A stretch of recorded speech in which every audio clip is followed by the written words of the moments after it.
상대방이 이거 소멸시효가 완성됐습니다 라고 네. 항변을 하게 되면은 네. 지게 되는 거죠. 아 그렇군요. 예. 근데 보통 찾아갈 때는 반이라도 건지고 싶다 이런 경우가 많기 때문에 맞아요. 받아만 준다면 네. 20% 줄 수 있다. 네. 이제 이런 안녕하세요. 콕TV 유태진입니다. 예, 오늘도 모셨습니다. 바른 법무소 사무소의 권진혁 법무사님입니다. 어서 오세요. 네, 안녕하세요. 반갑습니다. 자, 요즘에 경기가 워낙 어렵다 보니까 돈 빌려주고 못 받는 경우 굉장히 많이 있잖아요. 이게 사업자끼리도 그렇지만 개인과 개인 사이에서도 굉장히 많이 일어나고 있는 일들인데 이럴 때 야, 돈 받아드립니다. 막 이렇게 광고판도 가끔 눈에 띄고 하는데 법무사 사무소에서도 이런 일 하지 않나요? 네, 저희들도 많이 하고 있고요. 네, 특히 네. 이렇게 불경기가 되면은 네. 안타까운 일이지만 이제 네. 못 받는 경우가 굉장히 많더라고요. 그거 주변에. 어떻게 해야 돼요, 이럴 때? 일단 뭐 가장 중요한 거는 기간 내에 액션을 취하셔야 되는데 보통 소멸시효가 얼마라고 생각하시나요, 채권에? 채권의 소멸시효요? 한 5년에 10년은 되지 않을까 싶은데. 네, 법에서 특별하게 정하고 있는 채권들은 훨씬 더 짧거든요, 소멸시효가. 아 그래요? 네, 예를 들어 상거래, 그러니까 상인과 상인 간의 거래를 하거나 네네. 이런 경우에는 기본적으로 5년이 소멸시효이고요. 네. 그 중에서도 뭐 물품 대금이나 음. 공사 대금, 제조한 물품을 납품해서 그 대금 이런 것들은 3년이고 또 음식점, 뭐 숙박료 이런 좀 더 그 간이한 비용들은 1년이고 이렇게 더 특수한 경우에는 더 소멸시효가 짧기 때문에 조금만 지나게 되면은 내가 받을 권리가 있는데도 불구하고 청구도 하지 못하는 그런 상황이 될 수도 있습니다. 아 그래요? 친구들끼리의 이렇게 네. 개인과 개인 간의 거래는요? 개인과 개인 간의 거래는 기본적으로 대여금 채권이기 때문에 네. 그 경우에는 10년이라고 볼 수 있습니다. 아 그 경우에 10년이고. 네. 사업을 하시다가 생기는 채권들은 더 짧을 수 있다고 생각하시는 게 좋습니다. 아 그렇군요. 생각보다 짧은데 그 기간이 넘어가면 이제 돈 못 받는 거네요? 그 기간이 넘어가도 청구는 할 수 있는데 네. 상대방이 이거 소멸시효가 완성됐습니다 라고 네. 항변을 하게 되면은 네. 지게 되는 거죠. 아 그렇군요. 예. 자 그럼 어떻게 이걸 회수해야 되나요?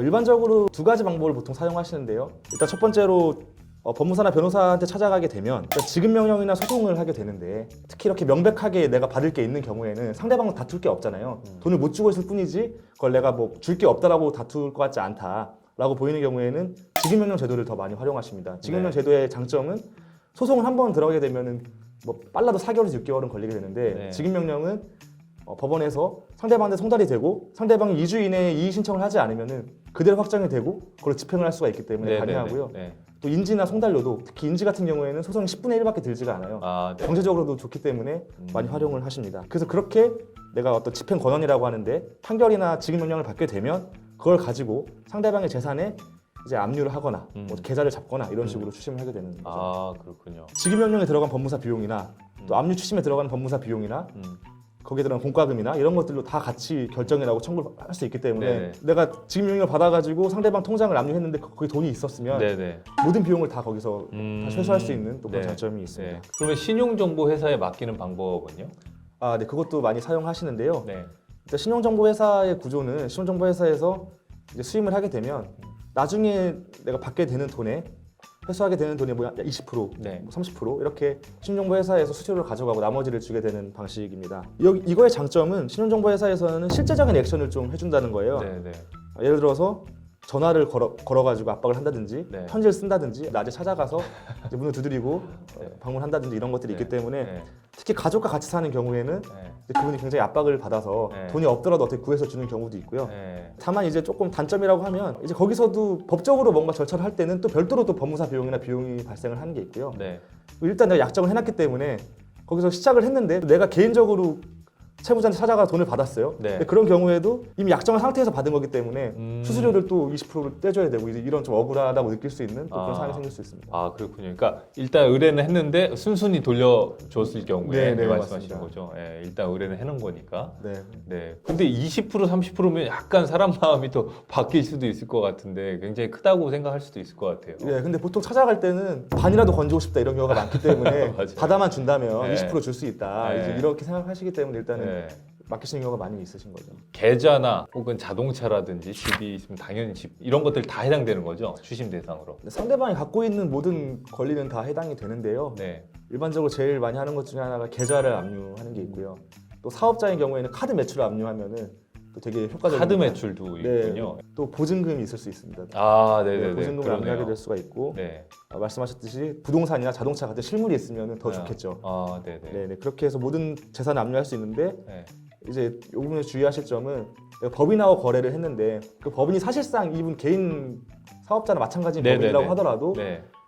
그 법인에 대한 내가 그 거래한 어떤 계약서나 직무명령이나 이런 것들 가지고 그 개인 대표 재산을 건들 수가 없는 게 원칙이기 때문에 그런 경우에 되게 억울해하시는 경우가 많죠. 그렇네요, 진짜. 자, 그러면 법무사님이 이렇게 보시기에 예방하기 위해서 먼저 이제 선행해야 되는 것들이 있을 것 같은데 어떤 것들이 있을까요? 물론 제일 추천하는 건 담보를 잡는 거겠죠. 네, 부동산 같은 게 있으면 근저당권 잡거나 네네. 하면 우선순위가 확보가 되니까 제일 좋겠지만 그렇죠. 많은 경우에 그렇게 잡기가 어려운 상황이니까 네.